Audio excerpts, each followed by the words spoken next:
The tradition started when I was 16 and Mom broke her wrist 2 days before Thanksgiving. "Sarah can handle it," she announced from her recliner, prescription painkillers making her drowsy. She's been helping me cook for years. Helping meant peeling potatoes and setting tables. It didn't mean preparing a feast for 23 relatives with zero notice and no guidance. But somehow I managed it, staying up until 3 a.m. the night before, crying over burnt rolls, serving a meal that was edible if not elegant. "Sarah did such a wonderful job," everyone praised. "You're so lucky to have such a capable daughter." Mom beamed as if she'd trained me personally. Dad nodded approvingly. "Next year we'll let Sarah handle everything. She's clearly got a gift for this." I was exhausted, stressed, and had missed the entire holiday while frantically cooking and serving. But the praise felt good. Being useful felt good. Being needed felt like love. That was 18 years ago. Every Thanksgiving since, I've been the designated chef for our massive family gathering. What started as emergency help became permanent expectation. The guest list grew from 23 to 30 plus as cousins married and had children, but my role remained the same.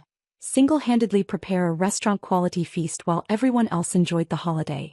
Sarah's Thanksgiving became the family brand. Relatives would rave about Sarah's famous stuffing and Sarah's perfect gravy. They'd request specific dishes and dietary accommodations. They'd bring friends who'd heard about the incredible meal. The pressure to maintain my reputation grew each year. Nobody ever offered to help. Oh, they'd make token gestures.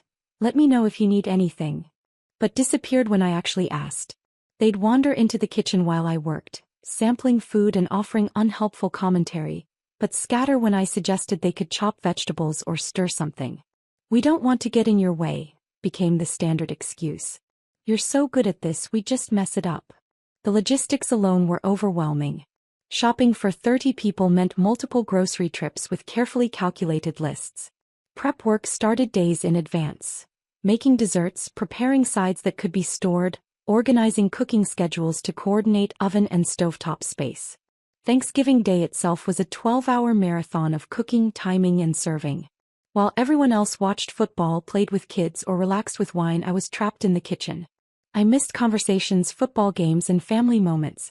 I ate my meal standing at the counter while cleaning dishes, long after everyone else had finished. The worst part was the criticism disguised as suggestions. "The turkey was a little dry last year. Could you make the stuffing less salty this time? Aunt Marie's rolls were better, but yours are fine." They treated me like hired catering staff, not a family member who was sacrificing her entire holiday for their comfort. By my mid-20s, the physical demands were crushing. Cooking for 30 people requires professional-level stamina and organization. I'd collapse into bed Thanksgiving night, exhausted and resentful, while everyone else had enjoyed a relaxing holiday. Friends would invite me to their Thanksgiving celebrations, but I always had to decline. "I can't, I'm cooking for my family."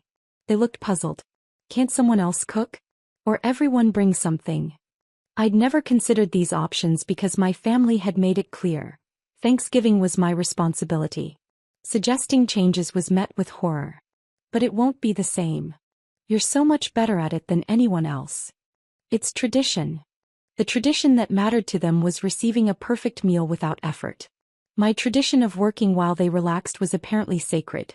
College provided temporary relief. I had legitimate excuses to miss some Thanksgivings. But even then, family members would call asking for recipes, complaining that Thanksgiving wasn't the same without Sarah's cooking. The guilt trips were intense. I was made to feel like I was abandoning family by pursuing my education. After graduation, there was no escape. I was back to full-time Thanksgiving duty, but now with added expectations. "You learned so much in college, I'm sure this will be even easier for you now." My career didn't matter. My relationships didn't matter. My own desire to enjoy a holiday didn't matter. What mattered was providing them with the perfect Thanksgiving experience they'd grown accustomed to. The breaking point built slowly over several years. Each Thanksgiving became more demanding as family members treated me less like a relative and more like a personal chef. They'd make special requests, dietary demands, and last-minute changes without considering the extra work involved. 3 years ago, my cousin brought her new boyfriend who was extremely picky about food.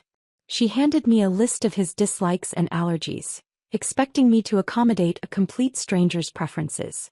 When I suggested he could bring his own food or eat what he could from the available options, she was appalled. "Sarah, don't be difficult. It's Thanksgiving. Can't you just make sure there's something he can eat?" 2 years ago, my brother's wife decided to go gluten-free and expected me to prepare separate versions of every dish. When I explained that would double my workload, she accused me of being unsupportive of her health journey. Last year was the final straw. Dad handed me a list of 32 people 3 days before Thanksgiving. 8 more than I'd planned for. "Some folks are bringing friends," he explained casually. "I told them you wouldn't mind."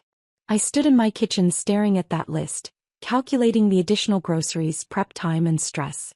I'd have to redo all my planning, buy more food and somehow accommodate 8 extra people with the same oven space and cooking schedule. "I do mind," I said quietly. "What?" "I mind. I can't cook for 32 people with 3 days' notice." Dad looked genuinely confused. "Sarah, you've always handled whatever we've thrown at you. What's different now?" What was different was that I was 34 years old and had spent 18 Thanksgivings working while everyone else celebrated. What was different was that I'd never had a relaxing holiday with my own family. What was different was that I was exhausted from being taken for granted.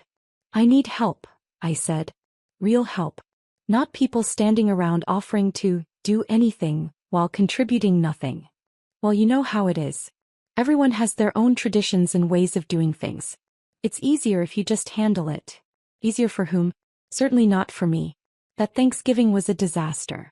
I was overwhelmed, stressed, and resentful. The food was fine, but I snapped at people all day. I cried in the pantry while the turkey rested.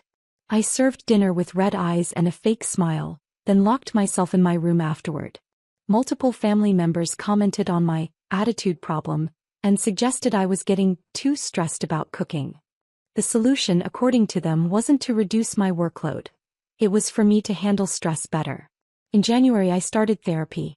I needed help processing why I felt so angry and trapped by something I'd supposedly chosen to do. My therapist asked probing questions that revealed uncomfortable truths. "Do you enjoy cooking for your family?" I used to, years ago, when it was occasional help rather than mandatory labor. Now it felt like an obligation I couldn't escape. What would happen if you said no? They'd be disappointed, angry, and probably guilt me into compliance. Thanksgiving would be ruined, and it would be my fault. What if Thanksgiving was ruined? What would actually happen? People would have to figure out their own meal plans. They'd adapt. Life would continue. What do you want your Thanksgivings to look like? I wanted to enjoy the holiday. I wanted to spend time with family instead of working for them. I wanted to feel like a guest in my own life sometimes. My therapist helped me understand that I'd become trapped in a pattern of people-pleasing that had evolved into exploitation. My family had become accustomed to my sacrifice and now saw it as my natural role rather than a generous gift. We practiced setting boundaries and handling guilt trips. I learned to recognize the difference between helping family and being taken advantage of by family. I developed strategies for maintaining relationships while protecting my own needs. By October, I'd decided this would be my last Thanksgiving as sole chef. I would cook one final meal, announce my retirement from kitchen duty, and suggest alternatives for future years. But as Thanksgiving approached, the familiar pressure mounted. Dad presented the guest list, 30 people this year, with his usual assumption that I'd handle everything. Mom chimed in with special requests and dietary restrictions. Relatives called with their traditional demands for favorite dishes. The expectation was so absolute, so unquestioned, that I found myself falling back into old patterns. I started planning menus and making shopping lists despite my resolution to quit. The momentum of 18 years was hard to break. 3 days before Thanksgiving, I had an epiphany while standing in the grocery store.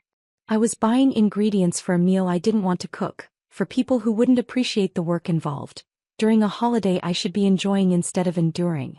I abandoned my cart and went home. That evening I called my best friend from college. "Are you doing anything for Thanksgiving?" "Flying to Portland to visit my sister." "Why? Can I come with you?" She was surprised but delighted. "Of course. But what about your family's big dinner? Aren't you cooking for like 50 people? 30. And no, I'm not cooking for anyone this year." Booking a last-minute flight was expensive, but it felt like buying my freedom. I packed quickly, left my kitchen empty, and prepared for the confrontation that would inevitably come. Wednesday evening, Dad called with final details. Cooking starts at 4 a.m., right? Uncle Bob's bringing his new girlfriend and she's vegetarian, so make sure there are plenty of options for her. Oh, and Cousin Jennifer's kids are all going through picky phases, so maybe some plain pasta as backup. Actually, Dad, I won't be cooking tomorrow. Long pause. What do you mean? I mean, I'm not cooking Thanksgiving dinner. I'm going out of town. Sarah, this isn't funny. 30 people are expecting dinner. Then 30 people need to figure out alternative arrangements. You can't just abandon the family. It's Thanksgiving. I'm not abandoning anyone. I'm taking a break from being the unpaid caterer. The conversation escalated quickly. Dad was angry, then panicked, then furious again. He cycled through guilt trips, accusations, and desperate pleas. How could I be so selfish? Didn't I care about family? What were they supposed to do now? I stayed calm, just like my therapist had taught me. You could order catering. You could make it potluck. You could go to a restaurant. You could ask someone else to host. Families across America manage Thanksgiving without having one person do all the work. But you're so good at it. And everyone's counting on you. Everyone's counting on me to sacrifice my holiday for their convenience. That's not fair, and I'm done with it. I hung up before he could respond. My phone immediately started buzzing with calls and texts from other family members who'd been alerted to the crisis. I turned it off. Thursday morning at 3 a.m., instead of starting turkey prep, I was in an Uber heading to the airport. Instead of calculating cooking times and oven schedules, I was buying coffee and settling into my window seat. Instead of sacrificing another holiday to other people's expectations, I was finally putting myself first. The guilt was intense during takeoff. 18 years of conditioning doesn't disappear overnight. I imagined the chaos back home as 30 people arrived expecting a feast and found empty kitchen. Part of me wanted to turn around and fix the situation I'd created. But a bigger part of me felt free for the first time in decades. Portland was beautiful. My friend's sister had a small gathering, just 8 people, where everyone contributed something. I brought wine and helped with cleanup afterward. We played board games, took walks, and actually enjoyed each other's company instead of just consuming food someone else had prepared. It was the most relaxing Thanksgiving I'd had since I was 15. My phone, when I finally turned it back on Friday, contained 47 messages. They ranged from angry to hurt to desperate to manipulative. The story I pieced together was predictably chaotic. The family had gathered Thursday expecting their usual feast.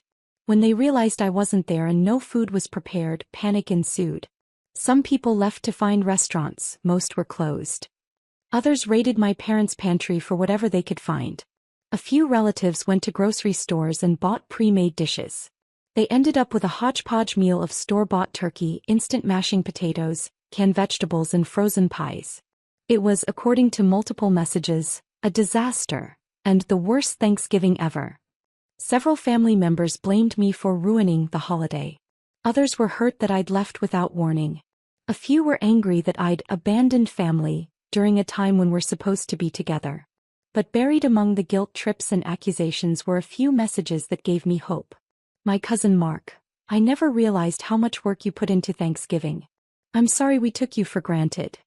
My Aunt Linda, I understand why you needed a break. We should have helped more over the years. My brother, Mom and Dad are furious, but honestly, I'm proud of you for standing up for yourself. The most telling response came from my teenage niece. It was actually kind of fun figuring out dinner together. Like a cooking adventure. But Uncle Dave burned the rolls and Grandpa complained the whole time. Over the following weeks, family dynamics slowly shifted. Some relatives remained angry and refused to speak to me. They couldn't forgive me for disrupting their comfortable arrangement.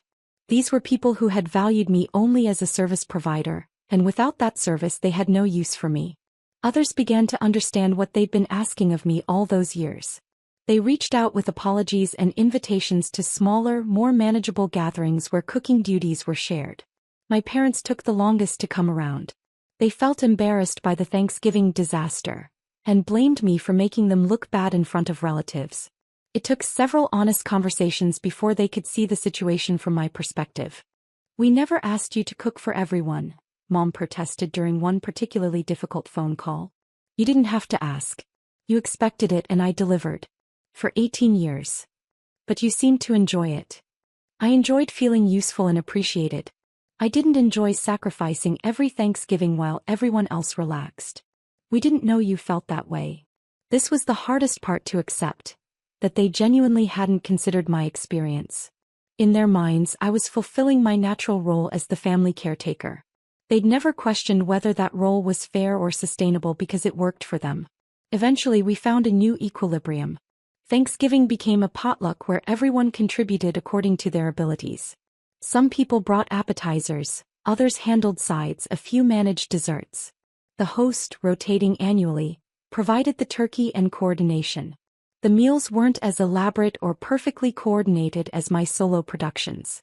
But they were more enjoyable because everyone participated. People appreciated the food more when they understood the work involved. Children learned to help instead of just consuming. Most importantly, I got to be a family member instead of kitchen staff. I could sit with relatives, watch football, play with kids, and actually enjoy the holiday I'd been working through for nearly 2 decades. 3 years later, our family Thanksgivings are smaller but warmer. Some relatives stopped attending when they couldn't get their perfect free meal, but the people who remained genuinely wanted to spend time together. We focus more on connection and less on consumption.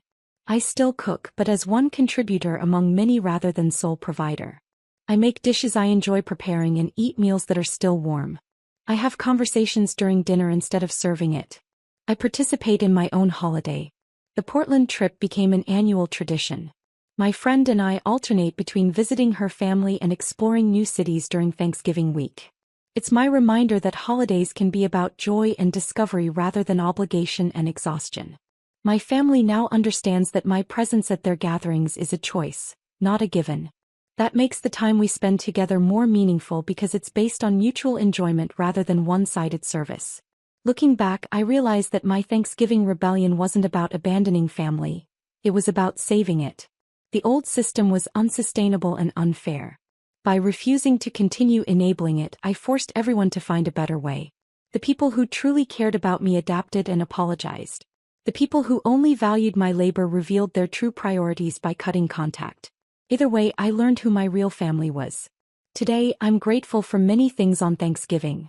The family members who love me as a person, not a service provider. The confidence to set boundaries even when it's difficult. The freedom to enjoy holidays instead of enduring them. And the knowledge that choosing yourself isn't selfish, it's necessary. Sometimes the most loving thing you can do for your family is refuse to let them take advantage of you. It forces everyone to grow into healthier patterns and more authentic relationships. My kitchen is no longer a prison and Thanksgiving is no longer a source of dread. That's worth more than any perfectly prepared feast.